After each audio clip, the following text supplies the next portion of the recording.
আমার এই এলাকায় অনেক বেশি সমস্যা রয়েছে। আমাদের উর্দুভাষী, আমাদের নিম্ন মধ্যম আয়ের একটি বৃহৎ জনগোষ্ঠী রয়েছে যারা এখনও স্থায়ী কোনো পুনর্বাসন হয়নি তাদের। আল্লাহ যদি আমাকে নির্বাচিত করে সবার আগে আমি স্থায়ী পুনর্বাসন করতে চাই। পাশাপাশি আমার এলাকায় গ্যাসের একটি বড় সমস্যা রয়েছে। প্রত্যেকটি বাসাতেই দেখা যায় যে গ্যাসের কোনো সংযোগ নাই এবং ম্যাক্সিমাম হচ্ছে সিলিন্ডার ব্যবহার করে, এবং সিলিন্ডারের দাম বেড়ে যাওয়াতে তাদের জীবন চলাচল খুব কষ্টসাধ্য হয়ে যাচ্ছে।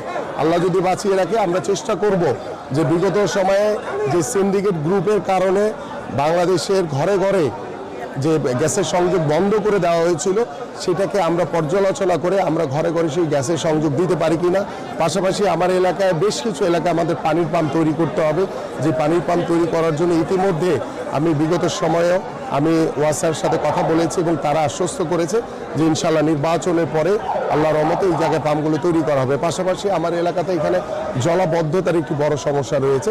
সেই জলাবদ্ধতা নিরসনের জন্য আমরা স্থায়ীভাবে পরিকল্পনা করব এবং সেই পরিকল্পনা মাফিক আমরা কাজ করার চেষ্টা করব ইনশাল্লাহ। এবং আমার সর্বক্ষেত্রে সবচেয়ে বড় বিষয় আমি শিক্ষা ক্ষেত্রে এবং স্বাস্থ্য ক্ষেত্রে সবচেয়ে বেশি জোর দিতে চাই।